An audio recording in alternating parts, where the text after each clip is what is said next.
Praise the lord. ఈరోజు వాక్యాంశము యోహాను సువార్త 15వ అధ్యాయం 6వ వచనం. ఎవడైనను నా యందు నిలిచి ఉండని యెడల వాడు తీగవలే బయట పారవేయబడి ఎండిపోవును. ప్రభు ఈ వాక్య భాగం నుండి ఈరోజు మనల్ని ఏ విధంగా హెచ్చరిస్తున్నారో, మరి ఏం మాట్లాడుతున్నారో చూద్దామా?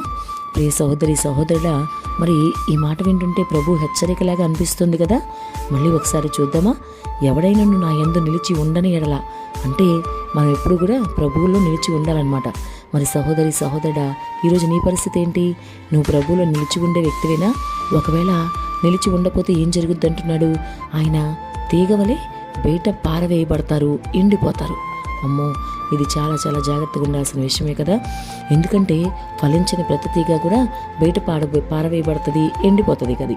అలాగే మన జీవితాలు కూడా ఆయనలో లేకపోతే, ఆయన యందు నిలిచి లేకపోతే మన బతుకులు కూడా అలాగే అయిపోతాయి. కాబట్టి సహోదరి సహోదరుడా, ఇది చాలా గుర్తుపెట్టుకోవాల్సిన విషయం, జాగ్రత్త పడవలసిన విషయం సుమా. నీవు ప్రభువులో నిలిచి ఉన్న వ్యక్తివేనా అని ఒకసారి ఆలోచించుకో. ప్రభువులో నీవు జీవితాన్ని అసలు కొనసాగిస్తున్నావా, లేదంటే ఆయన వైపు చూడకుండా లోకం వైపు చూస్తూ వెళ్తున్నావా? మరి నీకు అర్థమవుతుంది, ఎందుకంటే ఆయన నీతో మాట్లాడుతున్నారు. మరి నీ పరిస్థితి ఏంటనేది నువ్వు ఒకసారి నువ్వు స్వపరిశీలన చేసుకోవడం ఎంతైనా మంచిది. ఆయనలో నువ్వు స్థిరంగా సాగకపోతే తీగవలే నీవు కూడా బయట పారవేయబడతావని నీకు అసలు అర్థమైందా లేదా, నీకు తెలుసా లేదా ఒకసారి చూసుకోవాలి. నువ్వు చాలా జాగ్రత్తగా ఉండాలి సుమా. నీవు నీ ఆత్మీయ జీవితంలో బహు జాగ్రత్త కలిగి ముందుకు సాగాలి, లేకుంటే ప్రభు నిన్ను దూరంగా పెట్టేస్తాడు. ఆయన నిన్ను బయటకు పారవేయకముందే నీవు ఆయనను ఆనుకుని నీ జీవితాన్ని కొనసాగించు, లేదంటే ప్రభు యొక్క కోపాగ్నికి నీవు గురవుతావు. ప్రభుతో నీవు ఎప్పుడూ కూడా మరి చంచలమైన మనస్తత్వం కలిగి ఉండకూడదు. అటువంటి మనస్తత్వం కలిగి ప్రభుతో నువ్వెన్నడూ ముందుకు సాగలేవు.